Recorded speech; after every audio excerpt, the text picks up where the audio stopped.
Welcome to Liberty City. What's left of it. An evil of unspeakable power has taken this once proud metropolis to its breaking point. This ultimate evil is intent on corrupting the city and enslaving the populace. But there is still hope. A small band of superpowered individuals have teamed up to face the Eldritch Menace and save Liberty City and its inhabitants. The odds are stacked against them, but they are our only chance. This is Doomguard. In Doomguard, you take on the role of brave heroes and villains, known as Guardians, who have put their differences aside to defend the city and save the world. Travel through Liberty City, fight the minions of the ultimate evil, and drive back the corruption it spreads. Doomguard is played over a series of rounds, each consisting of 2 phases, the Guardian phase and the Impending Doom phase. In the Guardian phase, each player moves their Guardian around the city, confronting evil minions to save the city and bystanders from destruction. Left unchecked, the city's landmarks can become corrupted as Liberty City falls to evil. Generate power for your Guardian, then take heroic actions to move, engage enemies, rescue bystanders, and complete scenario objectives. Guardians gain experience as they defeat minions and advance the scenario, unlocking powerful new abilities. In the Impending Doom phase, the ultimate evil strikes back, sowing mayhem and corruption throughout the city, and giving the heroes a new set of challenges to deal with. The Guardians must absorb some of this corruption, and if not managed carefully, can become crazed versions of themselves, with all new strengths and dangerous weaknesses. To win, the Doomguard must drive back the ultimate evil by completing their scenario objectives before the city is destroyed. Each scenario changes the Guardian's objectives and provides new obstacles and different paths to victory. Do you have what it takes to fight back the corruption and save Liberty City? Doomguard.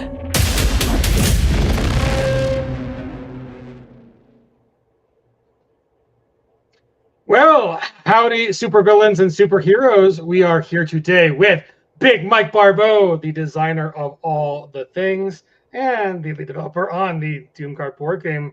Welcome, Mike. Thank you. Good to be back, Chris.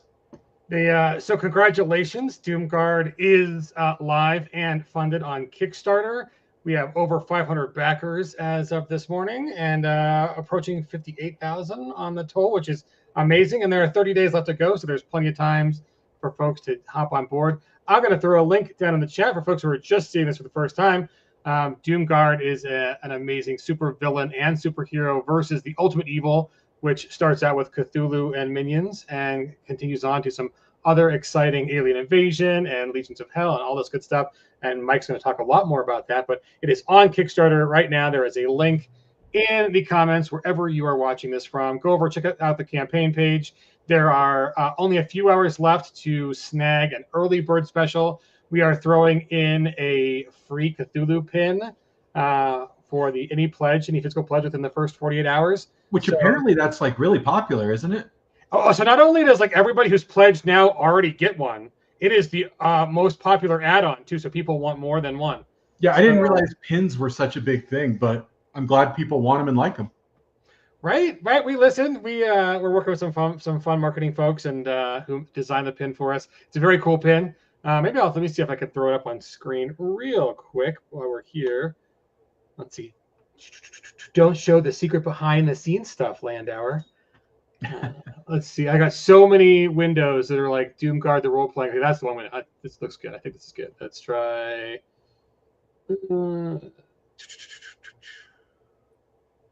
There we go. Okay, there we go. So, folks, yeah. So, approaching 58K, 540 backers is amazing. And then right here at the top, early bird reward. This very cool pin right here. Metal and enamel pin with chthonic ruins on it, Cthulhu right there. First 48 hours, we launched this campaign on Tuesday at 10 a.m. Eastern. So if you're seeing this video, get in your pledge. All the pledge levels are physical right now, so every pledge level will get this.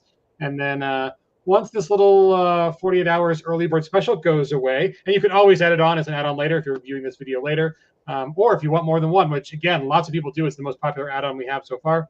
But once that's gone, we're going to roll out a new digital level for folks who are fans of the RPG book and just want the PDF.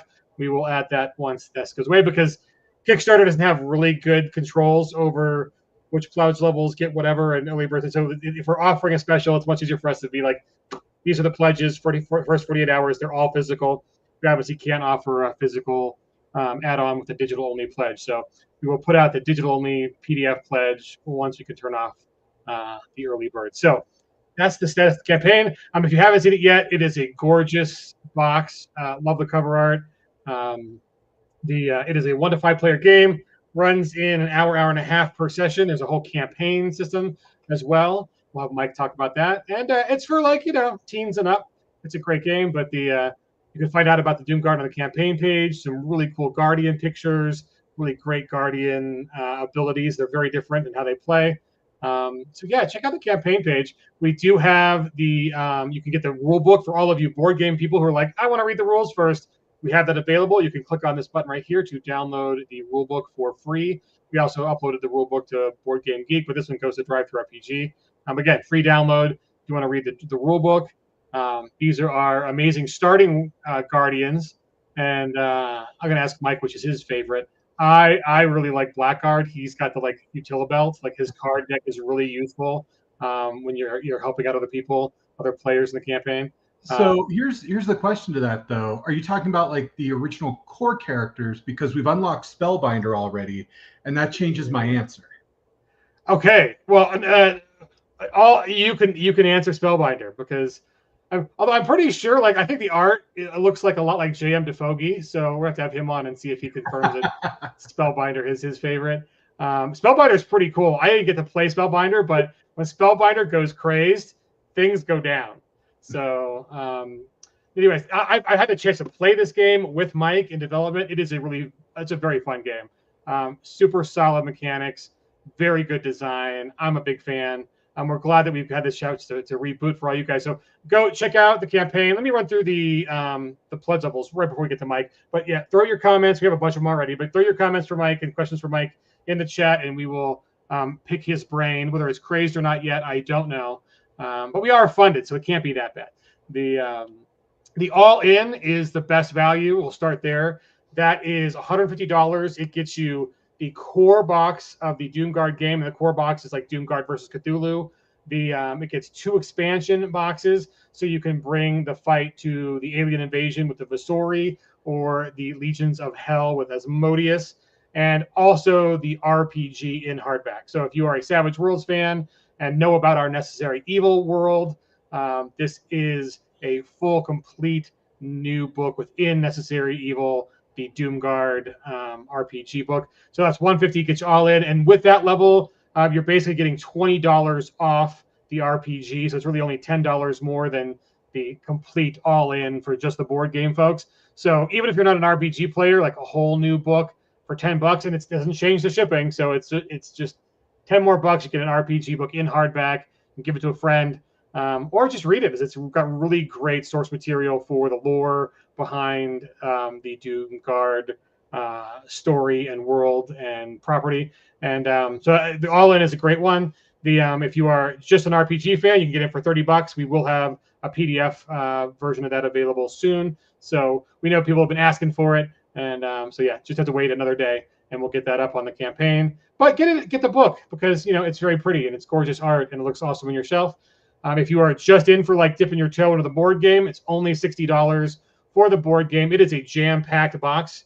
As you can see over here, all the components that are in the board game and in the expansions. It's a lot of good stuff. And if you are just want to try out the board game and the RPG, we got a level for you. And then no RPGs, you only do the board games. $140 gets you in on the board game plus campaign expansions. And there are more expansions planned. We're not going to have them part of this campaign. But Mike's already got a whole other expansion already written out, already planned, already designed, already in layout, all that good stuff. So I got the Ultimate Evil, the art I love for that. And I if it's worth it, I wouldn't mind sharing it, just because I think it's so cool. Oh yeah. So you can queue that up, Mike, if you want to go down to your share screen stuff or share and get some images of that. If you've got them on hand, we can get that up, and we can talk about that first. Yeah, why talk about the campaign that people can buy? Let's talk about the next one. Let's do campaign first. We can save that for the end. Oh no, we're good. We're good. And if you're an RPG guy, there's a whole section on the page that talks all about the RPG, the world of Necessary Evil, the decades more of world building that we put into this. You can go to our website right now if this is new to you and get the Necessary Evil box set, which is got 3 different campaigns in that box set. And it's free shipping in the United States right now for that. So there's a little button on the campaign there. And pledge fees are really easy. You can get it in for as cheap as $30, and we'll have an even cheaper PDF only coming out tomorrow. But yeah, these are our pledge tiers. We have done above and beyond on making this affordable for you guys. As Shane says in one of our little teaser videos, fast, furious, fun, affordable is our motto for this. So, and then the really cool thing, we're going to release several more of these, but there is one up right now. You can click on the Evil Eye book, not the Necronomicon, but trademark. But something close, and you can read a designer diary by Mike himself, where Mike goes into, see, look at there's Mike playing the game. Look how happy Mike is. Make Mike happy and buy the game, and then we'll have more Mike Barbeau board games. So I want to throw a couple things out there real quick, especially for those of you who are, I know at least one person asked, we will be talking about some of the differences from the original video to the current edition. But also, we'll talk mechanics. People can ask questions about mechanics. But the thing about the diaries, if anybody out there is like me, you pick up a game, you're like, well, why did they make this choice instead of this choice? It's always interesting, at least for me, to see that kind of stuff, because we've spent a lot of time looking at this. We've tried a lot of different mechanics and choices, and so it wasn't a flip of a coin, and we just kind of landed on one. There was a lot of trial and error and trial. Well, that's the other thing too. I think part of Pinnacle's ethic for everything we publish is routine, regular, and overabundance of playtesting. And this game, one has been in development for several years now. I think over 7, kind of from original concept through the Mike era, and it's a great game. It has been in development so much. I think we've had like 3 or 4 different passes on just like card design and layout design, and things that they looked great the first time, but we've just with like subtle tone shifts and things like, oh, maybe we should do this instead. So so there was a lot of refinement in not only visual alignment, but in making things more streamlined. For example, the Dark Portents cards, originally we had like 3 sets of instructions on it. Like they were clearly divided, but it meant that every time you drew one, the game would pause for longer than was necessary.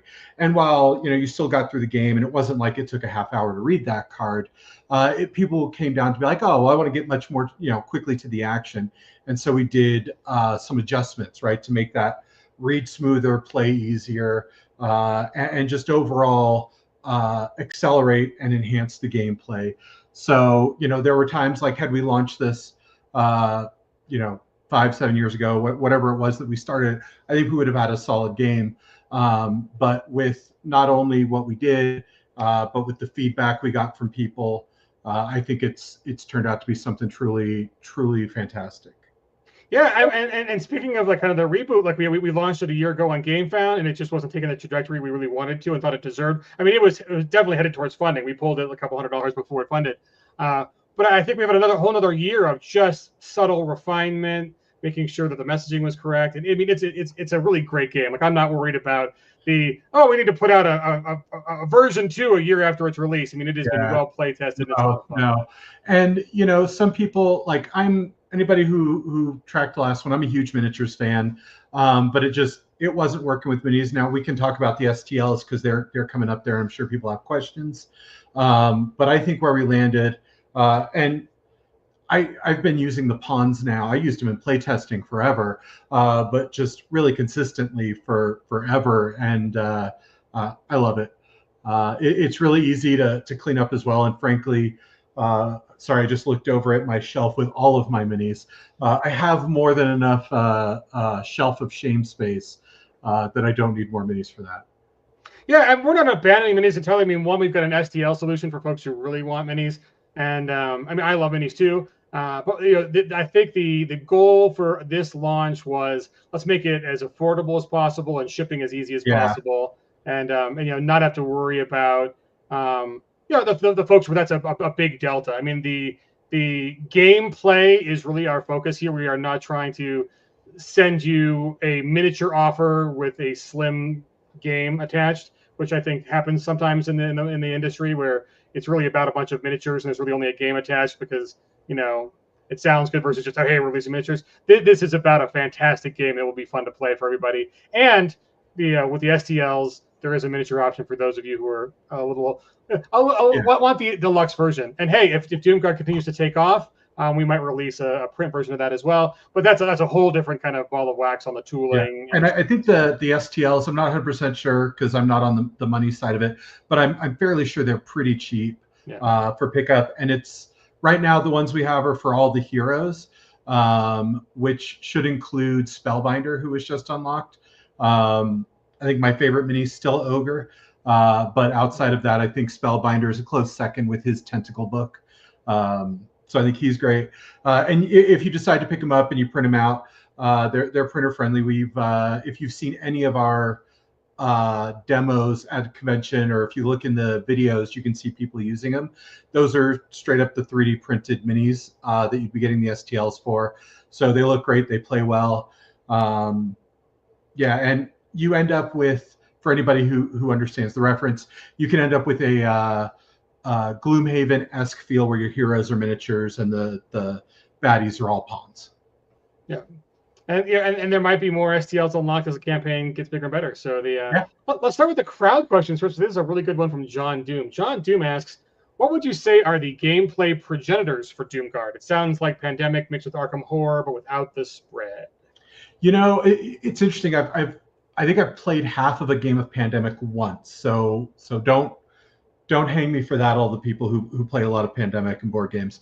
I would say there is a mix of Eldritch Horror because it's such an iconic and well thought out game that it's hard not to look at some of that and find the things that you like the most and do tweaks on it for what fits you best.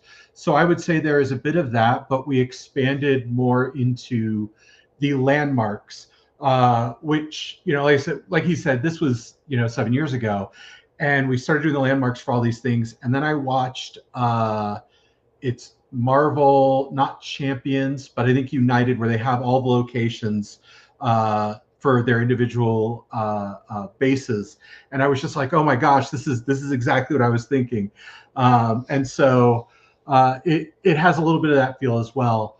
The thing that always pulled me out of games like Arkham Horror and Eldritch Horror and things like that is you had a little dot and you're like, okay, well, I guess this is Atlantis, or I guess this is that. And I really like looking, and I wanted to feel like I'm at this location. I wanted to, and especially with adding the collateral damage mechanic, you can't just have a dot and say that I just accidentally broke the dot. So it was taking the kind of feel similar to Eldritch Horror and really expanding it into a move around the board and fight stuff feel. Because at least when I play Eldritch Horror, I'm trying my best not to fight because that's how I die, and I'm a coward. But there's some of that in there for the progenitor. Excellent. And then here's some tushy kissing questions from the crowd, but I have to put them up just to watch Mike blush. John Dumas. No, let's see. Here we go. No, that's not the one. That's not the one. Here we go. Mike, what is it like being a legitimate super genius? Also, Civil Savage asks, Mike, what's it like being the living embodiment of the Savage World's charismatic edge? I am easy to make blush for those of you who don't know, and some of our fans are fantastic, and they just love seeing me struggle at times. So thank you all for the kind words and throwing me off my game. I came in with this game plan, and now I'm already I'm on my heels. Thank you. Excellent. John Dumas, hey, when we unlock the STLs, it's just the heroes so far. So yeah, it's just the heroes. But as we unlock more guardians, I'll say guards because there are villains in this crowd too. Yeah, they are a paid add-on. Like I said, I think it's really cheap though. I am so sad I don't have that number for you right now, but yeah, it'll contain all of the heroes. Yeah, I think it might be 10. Don't hold me on that quote, but it's around that. But yeah, so it does have that, and then I believe we're gonna try to do the monsters for the core game as well, and this is all for the core game. However, it does have a Captain Might, who is used in one of the scenarios. My favorite scenario. He moves around the board. You're gonna die. Yeah, but in Legions of Hell, I believe it is, Captain Might comes back as a playable character, and so you can also use him for your hero in that. But spoiler alert, he has a really low corruption threshold, so he goes from Superman to, I mean, I guess evil Superman really easily, and accidentally, comet punches your allies because they got too close. No, so I loved, that was my favorite scenario that when we were play testing, because the other evils, the other minions and whatever, they are figures on the board. Captain Might, he's a force of nature. Like there's no killing him, right? That's off. You cannot just cause enough damage to him to remove him. Like you have to figure out how to navigate the scenario, and he's got this thing where if you are within kind of one connected space from him, he gets to attack your character, and the collateral damage. So there are some tough choices to be made on how to play that. He has, I think, one of the only cards until you get to the end of the game where he can outright take out your hero. So everybody has this rule. It's beaten, never broken. Heroes don't go down. You can take up to 25 damage, and it reduces the amount of power dice that you roll, right? So you have a harder time generating power. You can still fight because heroes can always fight. But I think it's one specific card in his super payback stack that for the turn, if he does payback to you, he actually kills your hero. You have to, and it's not hard to set it up, but you have to grab a new hero, put it on the base, and begin your next turn with that character. He is very, very brutal. He's fantastic. I love him.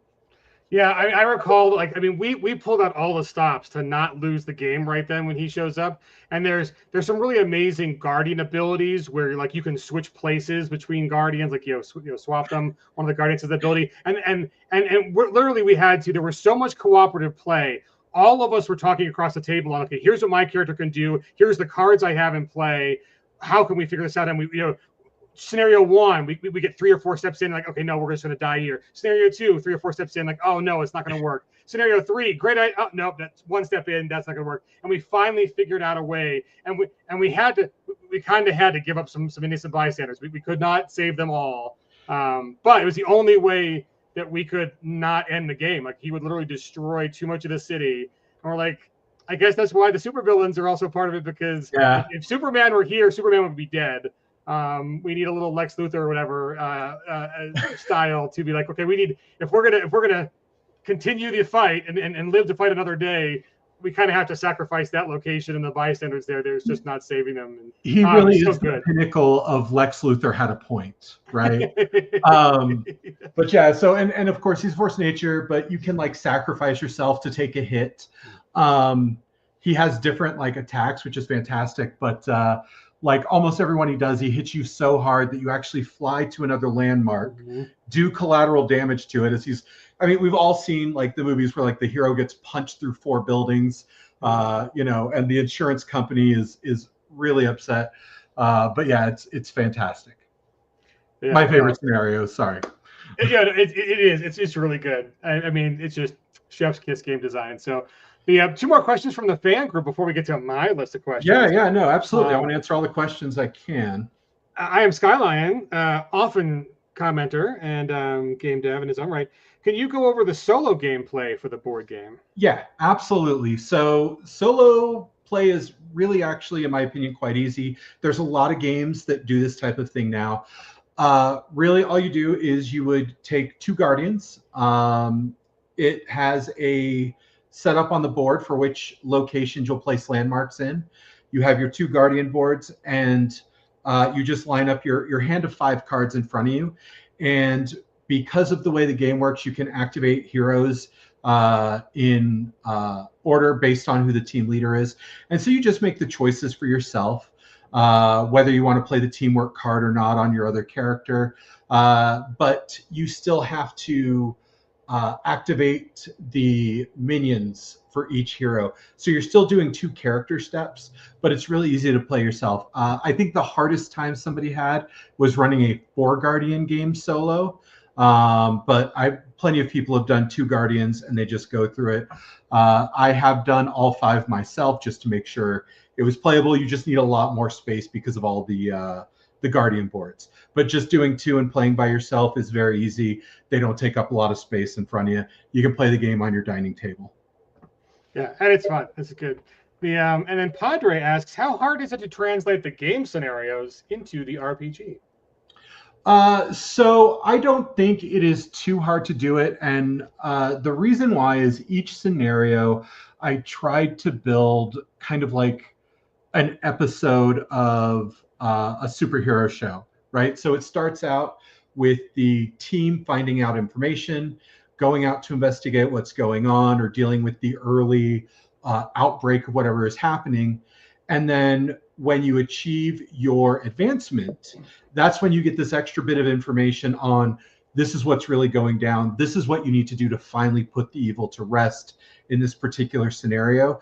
So it holds the beats of a story, right? And so if you want to look through it and be like, oh, I want to turn, for example, the Captain Mike scenario in, it starts out with, a guy landing or a meteor type thing landing in the distance and people running, and you trying to save people from this debris that's being flung up and everything that's going on.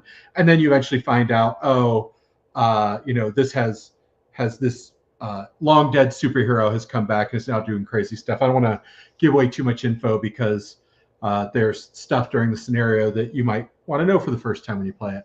But yeah, I think you can easily make that conversion if you want to. And the core book that is part of the Kickstarter is actually coinciding with the first board game.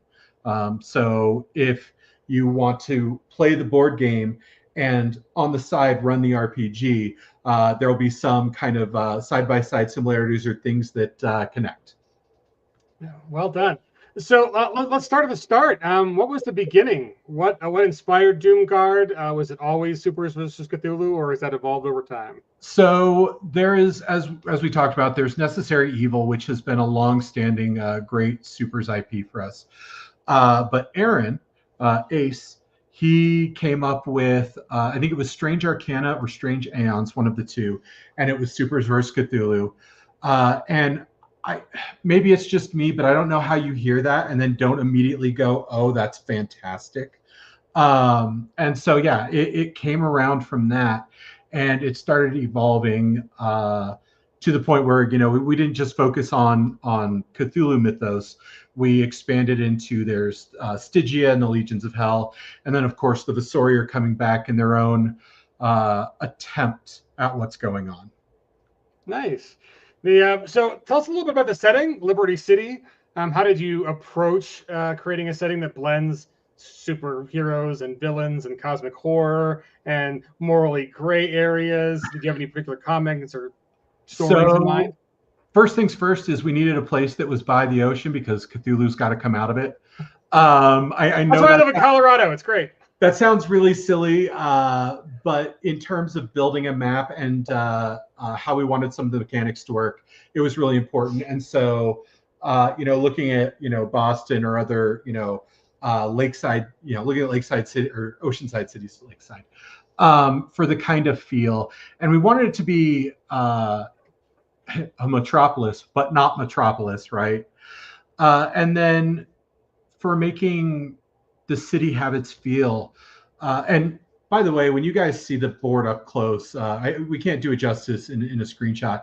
I am obsessed with tiny details, and our artist was so willing to go with my madness that when you finally get it, you'll see so much stuff. There is an intersection where something has gone horribly wrong, and even the ambulances there aren't enough. But the closer you get to the docks, to where the ultimate evil, whether it's Cthulhu or on the other side is Azathoth, is just more and more corrupted, right? There's actually tentacles. Innsmouth's not big enough. There's tentacles coming out of the ocean. There's little creepy monsters. And so the feel is, the closer you get to evil, the closer you get to the source of madness and corruption and evil, the more stuff falls to it. And so we even made that part of the game where you have less and less corruption threshold the closer you are to the docks. So after getting Metropolis built, which at one point it was, we had all these lights on it, and it was beautiful and there was nothing wrong.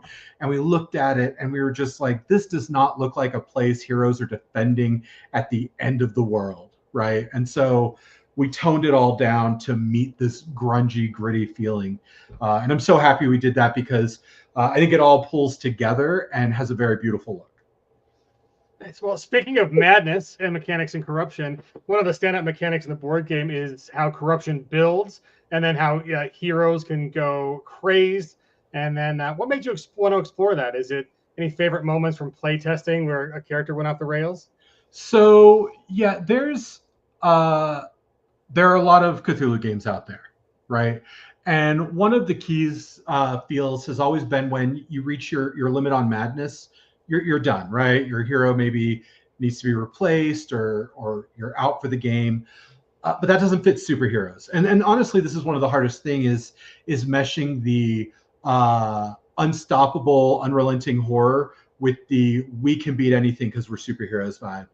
So I didn't want hitting your max madness or max corruption to take you out of the game, because also nothing is more of a bummer than having some really bad luck, getting taken out in the first 20 minutes, and then you watch your friends have fun for the next 45 or whatever. It's a bummer. So I wanted to think about what happens when you go mad, and that's not always the same for everybody. And so I really got into exploring like what I liked about something. So we have Hellcat, who is a sorceress who got pulled into Stygia and has developed all these hell powers from it. And she's not really a good person, but she manages her powers normally. Well, what happens when she goes crazed? Well, she leans more into the hell aspect. Blackguard, who is the redeemed, reformed villain, falls back into his old ways, and sometimes he feels the need to blow up a building with C4 just to get rid of bad guys. Echo 6, who wears this suit that has been, tested and killed 5 other people before her. Like, her suit loses its power. So rather than her like going mad, all of your cards and your work is on building up her speed again. And so getting to use the madness to change something, to make the way the game plays kind of different, really like latched onto me early on. And so that's when it came to like, all right, we'll have 2 different decks, because you want to feel the character, right? Like I there are some games out there that feel like superhero dispatch. You're sending out heroes, but you're not really the hero. I want you to feel like the hero. And when you go mad, and you draw your new hand of crazed cards, you look there, and I think you feel like your hero has just lost something or changed in a fundamental way. And so I leaned into that, and I think it came off wonderful. And that's not even to talk about the city. Nice. Yeah. So how do you balance a team of both superheroes and supervillains working together in a cooperative game format? That seems like a really fresh choice. So one of the references that I love is from Guardians of the Galaxy, where Rocket, I think, asks like why they want to bother putting the effort in, and Star-Lord's like, because I'm one of the idiots who lives in the universe. So this isn't just a bunch of heroes and villains getting together to stop Polka Dot Man or the Wrecking Crew or what have you, right? This is, Cthulhu showing up to end the world, Azathoth. This is hell trying to be formed on Earth and enslave all of humanity. It's that kind of existential threat. And so that's where we got to where heroes and villains can work together. The villains are kind of working for this pardon for when things go back to normal. But what that then opened up is these additional avenues of play where they're all trying to save the world, but forgive my language, some of them are just dicks. I think Ogre is a great example of that. Blackguard, when he goes crazy, is an example of that. My two favorite characters. Yeah, they can still move towards winning the game, but they don't always do it in the nice ways. And one of the terms I love is I don't know who I heard from originally, but I use it all the time. It's co-opetitive, right? You are still working together to win the game, but Ogre might steal your energy that you planned on using for something to do what she needs to do to get it done. Spellbinder, now that he's out, may cause a little bit of damage to the party to pull in madness from you so that he can generate that madness into crazy spells that'll level the playing field. So it's taken the ability to provide different play styles and not feel like it's a weird thing. Like, why am I willing to blow up part of the city to do this? Well, you're a villain. You've done it before. You're doing it again, but for the right reasons. So in your playtesting, have you found groups leaning more towards the heroic or more towards the villainous? I have found various styles. People, okay, so not really a spoiler. There are some scenarios that may end with you need to rescue all of the remaining bystanders on the board. All right. And I think Chris has asked me this, like, does that mean if I demolish this landmark and kill the last bystander, we win? The answer is yes, you do. You can come up with these evil ways to win, but if you're playing the scenario, the next one may call out, like, if this many bystanders die, you have this bad thing happen. And so you can come up with creative ways to fight the evil, to win the scenario, without just saying, I can't do anything else because if I don't take this one action, we can't win, right? There's different things for you to do to come up with that creative victory, whether it's by being extra heroic or by just being an agent of chaos. Yeah, building on that, the game really does include some hard choices, saving civilians versus stopping the threats. How did you make those moments feel meaningful without being punishing, I guess? That's a hard one. So it came down to balancing, I think, the amount of actions and type of actions you can do. If you have to choose between fighting a bad guy and rescuing somebody that in 2 turns will help, I think it's easy that you're going to fight somebody. But if you create a different type of action, so we have rescue bystander and engage, they're 2 different things, it becomes easier to do that. What you then look at, or what I looked at, is where's the choice, right? And so then it became, where are the bystanders at? Where are the enemies at? How much corruption are dropping in different locations? And you can be I said before, agent of chaos and just do whatever you want and work towards the victory. And odds are you'll have a hard time, but you'll win. Or you can be, I've played with plenty of people who are, we want to min-max all of our actions and see how well we can do. And you can do that sort of thing as well.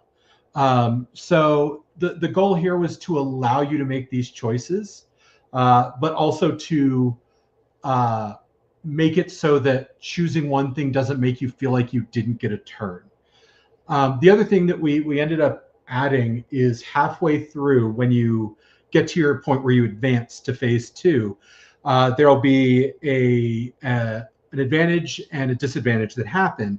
And those are generally related to the things that aren't specifically scenario related to win. So if you say, oh, let's not rescue anybody because we only have to do X and Y, you may get there and be like, if you didn't rescue at least 3 bystanders, this happens.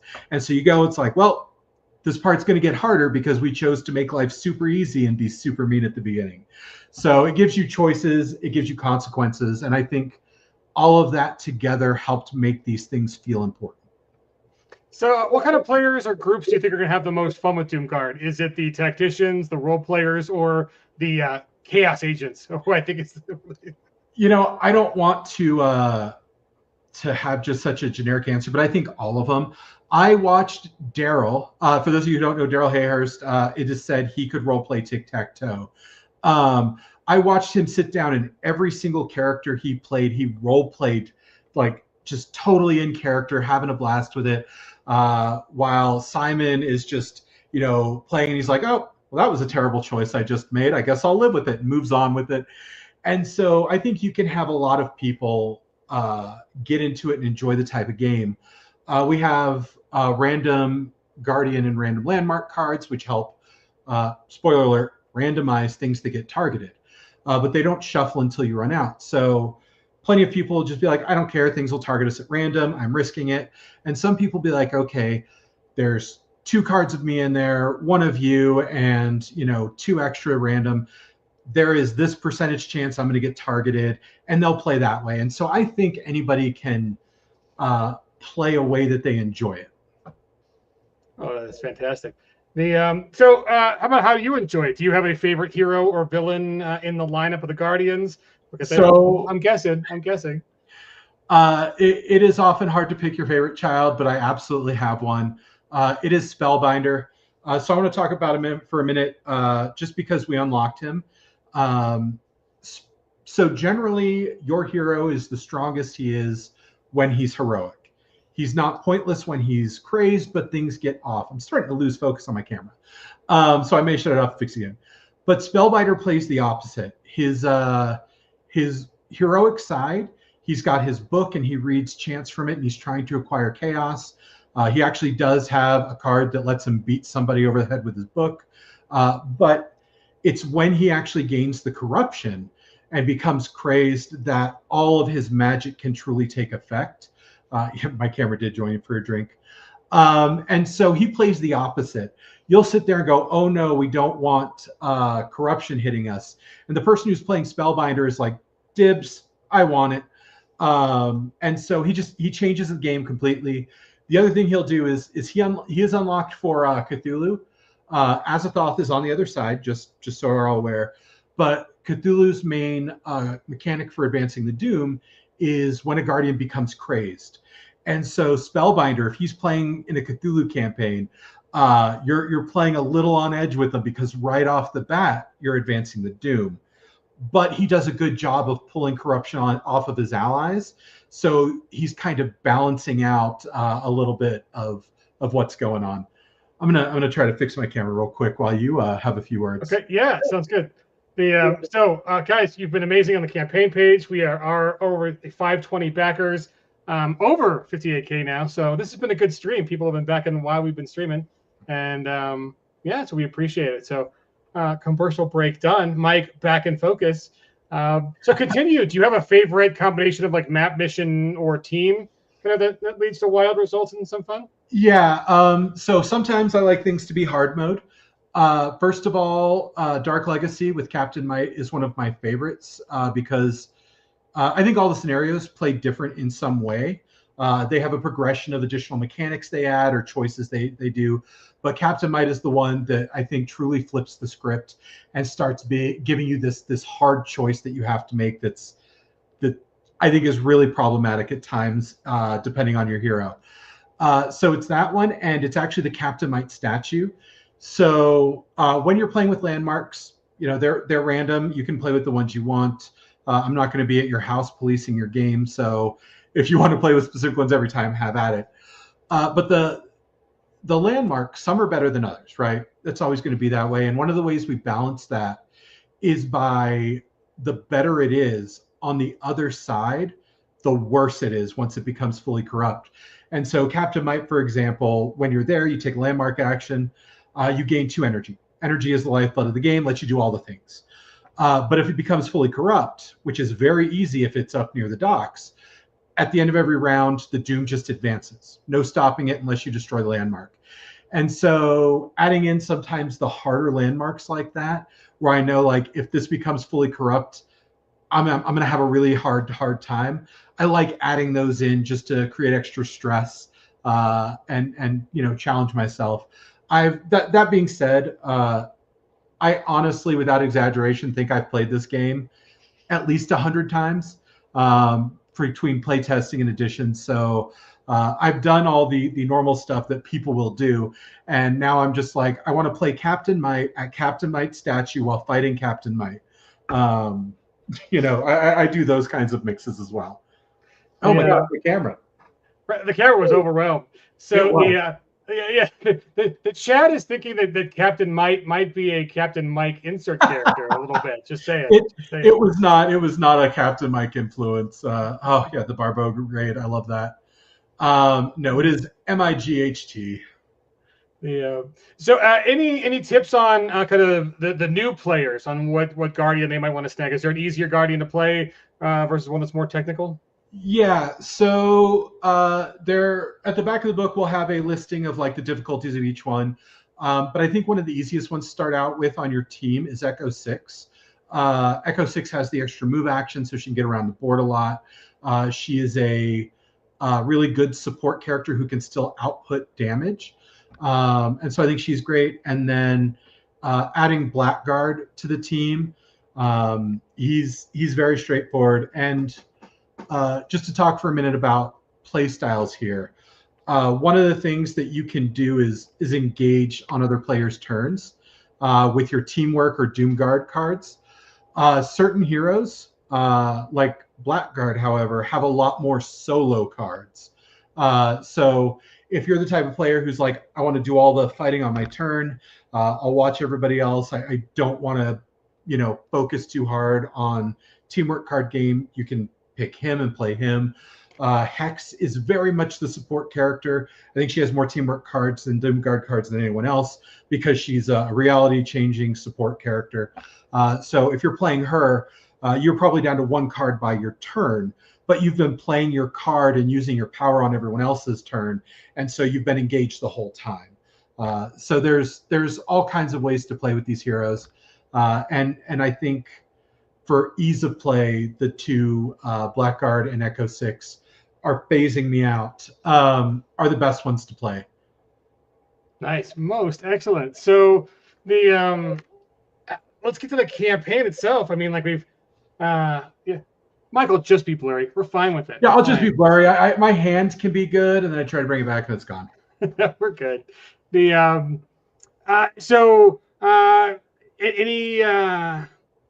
I mean, what's a good word for this? What was the hardest part about getting Doomguard ready for the Kickstarter? Any kind of last minute breakthroughs? Any panic moments? I mean, so here's mine for you. I'll lead it, and you can see if you want to fill in the blank. So in the first preview video that we put out for Shane, talking about his excitement in the evolution of Doomguard, he's like, Mike Barbeau is really dying to make board games for us, and you tried to die, sir. Being in the hospital for a week right before launch was definitely not the best. And I wish I could say I wasn't a workaholic, but most y'all know I am. And so the entire time I was in there, I'm just like, I'm missing out on getting something done. I know stuff needs to be done. We need to make sure art is ready to go out for all these images and for these stretch goals and all that glorious stuff. And I am just sitting there. And so I get back and, everybody, of course, is like, you should just not die. Right? Not because we care deeply about you, which we do, but also it'd be very weird after we put out the Shane video saying Mike's just dying to make a board game, and then Mike dies making the board game. Oh my gosh, I could have had such a win off of Shane on that. You only had to die to get that one. Yeah. I do want to talk about a couple things, and I apologize for people who may have just been looking for this info at the very beginning. Ooh, in focus. So I want to talk about a couple differences for those of you who watched the video. Or the videos, because we had a lot of gameplay. So can we bookmark this for like if somebody's watching it later, Chris? And just I'll make a clip. Cool. So we did a lot of streamlining to make things faster, furious and fun, if you will. So for example, in the video, you'll see us rolling, or the reviewers rolling minion dice and kind of sorting it to see what the minions do. We removed the minion dice. We built in the actions and effects directly onto the minion card, and they'll have certain triggers. So rather than having to roll and sort additional dice, it'll just be like, when this symbol comes up, you do this. When you attack, they just do payback. It took rebalancing from the original into this to make sure it doesn't throw anything off, because having something be random every time you roll it versus having something be random based on the icons and the way the game plays has changes that you have to do. The other thing we did is we removed blanks from the dice. So now every face has something that'll happen. There is at least one bad face on the power dice. It's where the evil starts to take over and manipulate you. But you don't have to worry about that unless you start taking enough damage to lose power dice, or if a card tells you have to keep that die. So there's that. I said earlier we streamlined the Dark Portents cards to make them easier to use. The Impending Doom deck, we added an out of time card that provided specific instructions on how to run it if you reach that point. Landmarks, we streamlined the text, making it easier to read. Really, a lot of the changes that we did were quality of life. So the lifeblood of the game, the thing you see there, is still there. You're still rolling dice to generate power. You're still punching bad guys in the face. You just have an extra collateral damage and an extra shield that might pop up. You're still rescuing bystanders. All that still exists, but it's all quality of life stuff. It also helps if you're not rolling, having to store in 20 more dice. We're not having to pay for that. You're not having to pay for that. And so that also helped us bring down the price of the game. So it's those kinds of things that made these changes. And that's the real difference that you would see between gameplay and what you will see in the book. Are you laughing at all the puns there, Landauer? Oh, they're good. I can barely see chat in the corner of my eye, and I see some of them, and it's making me. I throw more up on the screen, but I want to recut this video for our reels, and then the questions kind of mess with that. So I don't. We see you guys. We see you. We love you. The question for you: is there anything that you had to cut for the first release? Because here's the thing: we've got the core game and the 2 expansions. We're talking outside of minis, right? Yeah, sure. Yeah, content-wise. So there were a couple cards we cut to refine the card draw, right? While there's not technically a common, uncommon, rare, there are some cards that have duplicates, some that are more powerful, and there's only one. There's a flow to it, right? Not every card is the same, and so we had to cut a few cards to fix that. And there were some secondary scenarios that really just did not feel as different as we wanted them to.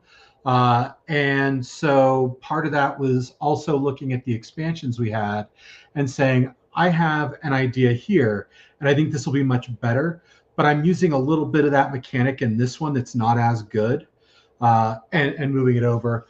I also realized that there was a threshold of customization that people were going to reach. Like if I told you had, because we originally had 2 Part B cards where you could randomize the end, but people were just like, well, I don't know that I want to do that. Do I want to read it ahead of time? Do I really need to do this?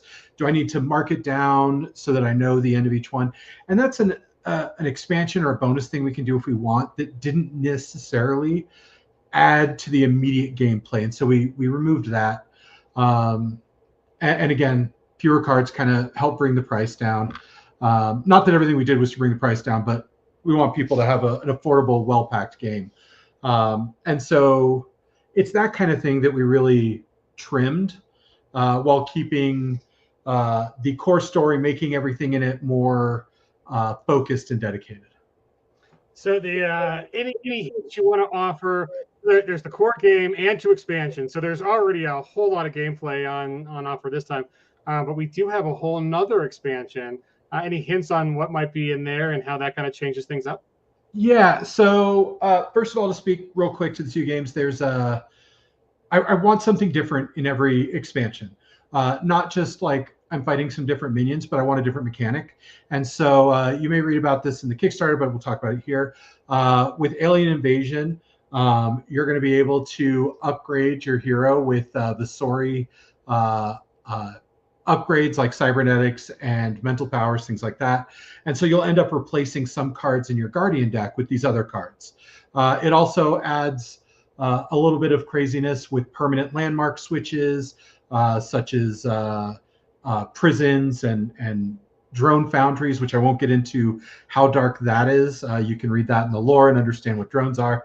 One of my favorite changes is for Legions of Hell, we added sin, right? So wrath, gluttony, lust, that kind of thing. And sin works just like corruption, except we have sin dice. So let's say you have 4 wrath, right? That's 4 corruption. But when you're rolling your power dice to generate power, you have to replace 4 of those dice with 4 wrath dice. And they don't have the wild icon. They double down on combat icons on one of the faces. And one of the other icons is harder to get. And so when you're generating power, the more your character is being taken over by wrath, the more likely you are to roll like fighting stuff. And so you then have to control like what corruption you get rid of, or the types of enemies that you fight from Stygia in order to level out what your dice are. So it creates a lot of fun mechanics with that. So the Sinner dice, yes. The one that is not coming out this time, you all may have seen on the previous GameFound campaign or on the video. But it has Haster as well as Narlethotep.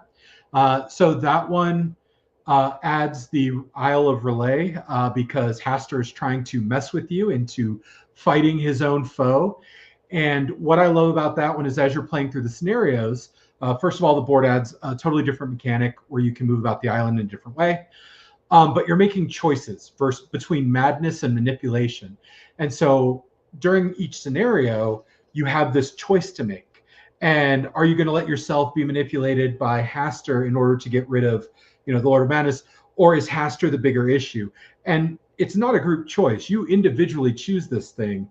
And then as the campaign progresses, you also add in a specific impending doom card for it, for whatever you have chosen the most of. So if you're being manipulated more and more by Haster, you're going to keep getting this gnarly Haster card that shows up every time. And if you're fighting him off and you're going with Madness, you're going to have Cthulhu effects showing up more. So it really changes up what your choices mean. But the other side of it is Narlethotep. And I'm going to share a quick screen here. How do I share a screen?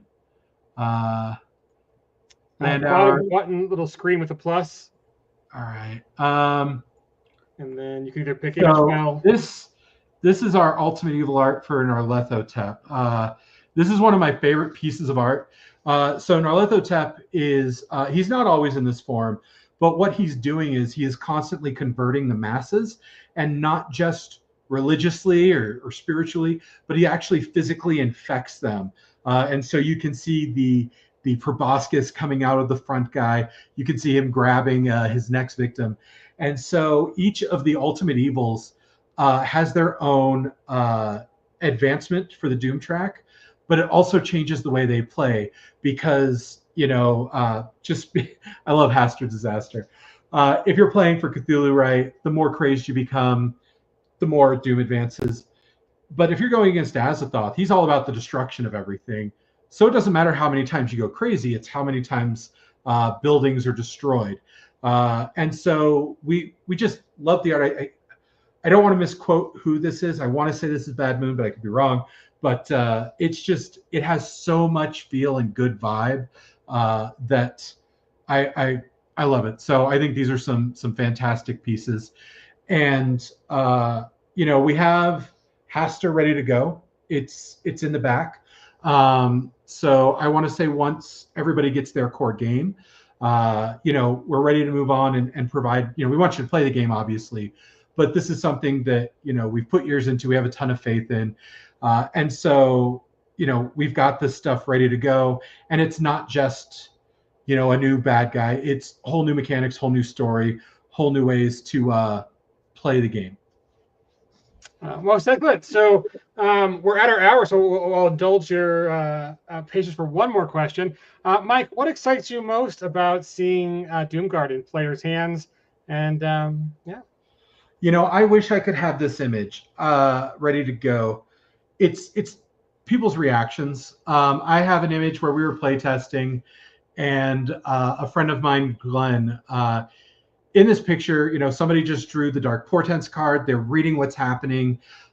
Some people are laughing, but Glenn, his eyes are just wide with shock and awe at what is happening. And so getting to watch people play the game, get excited, or lament whatever chaos and destruction is heading their way is just a blast.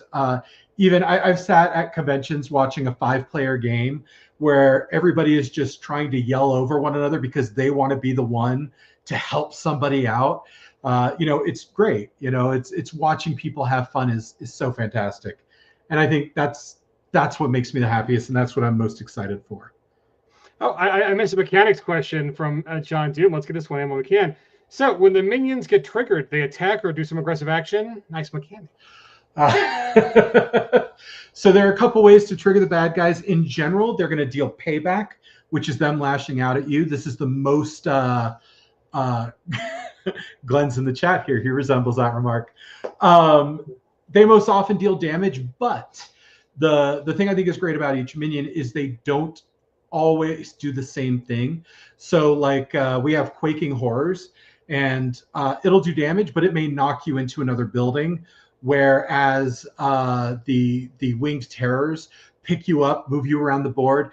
And so you may be planning out your turn, and then all of a sudden a Winged Horror places you at another landmark, and you're like, well, crap. Now I got to replan this whole thing.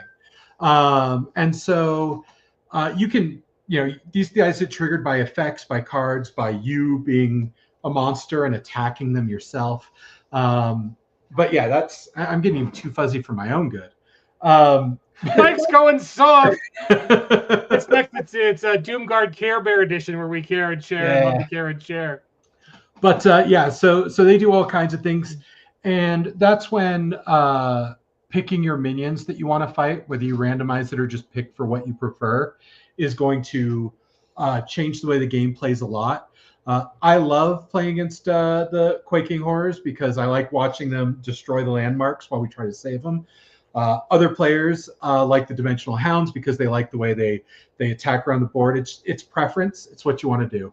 So yeah, there's a lot of great stuff with that.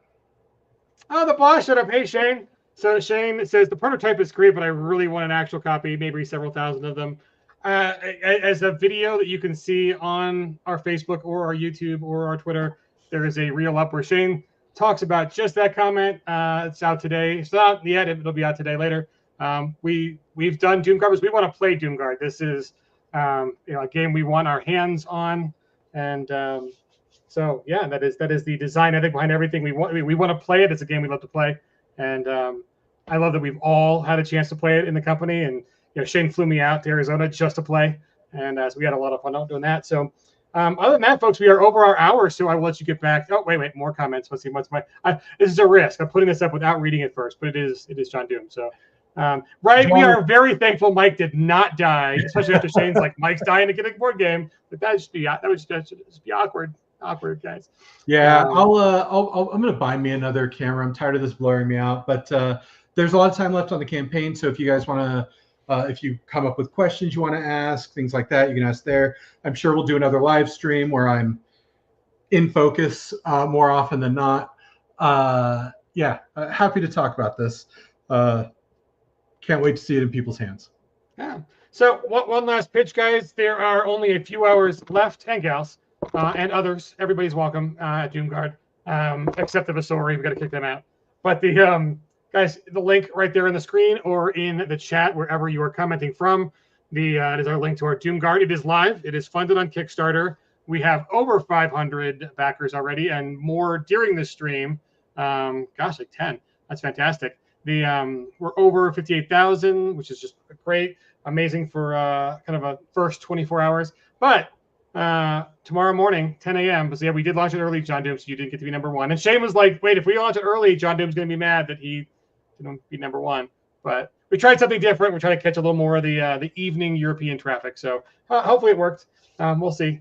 But yeah, well, I think RPG products are definitely the new, and we'll keep what we've done for 20 years. But there's also a lot more stretch goals we'll be revealing, and there's more. I mean, you might guess, hey, if they released one new Guardian for the core box, they might have others for the expansions as well. There are more Guardians to unlock. There are bad guys to unlock. There are locations to unlock.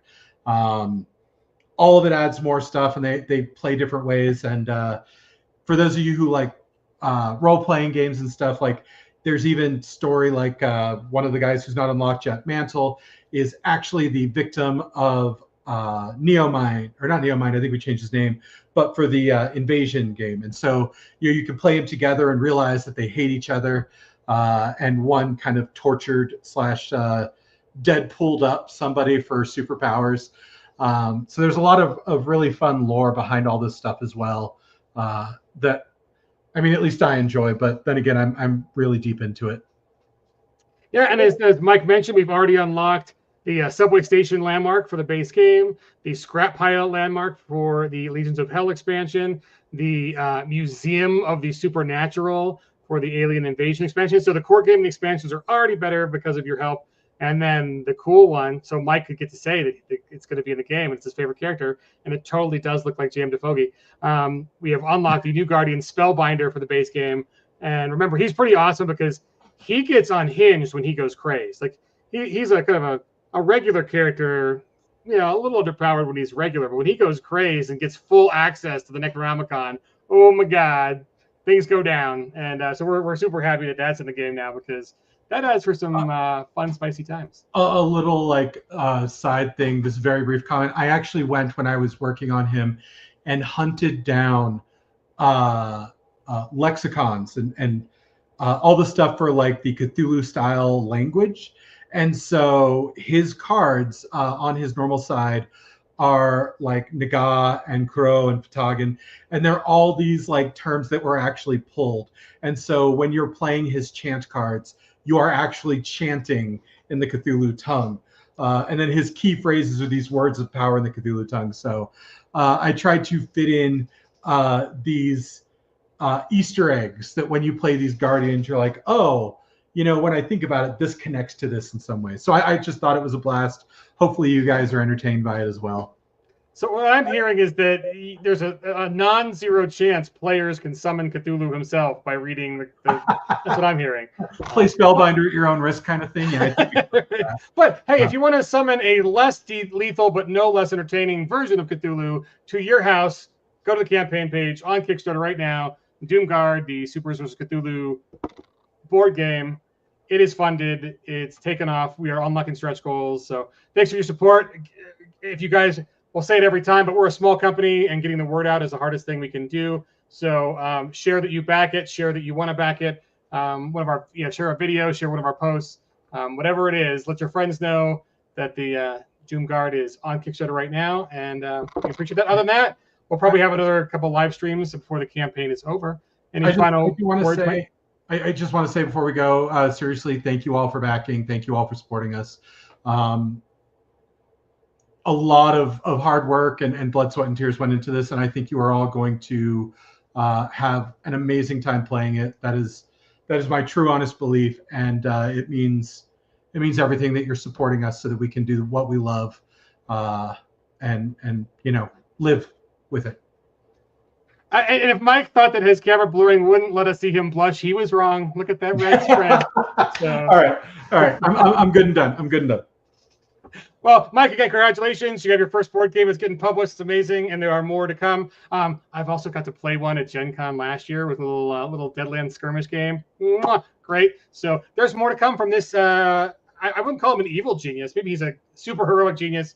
So celebrate Doomguard with us. Go pick up a copy. It is fast, furious, fun, and affordable.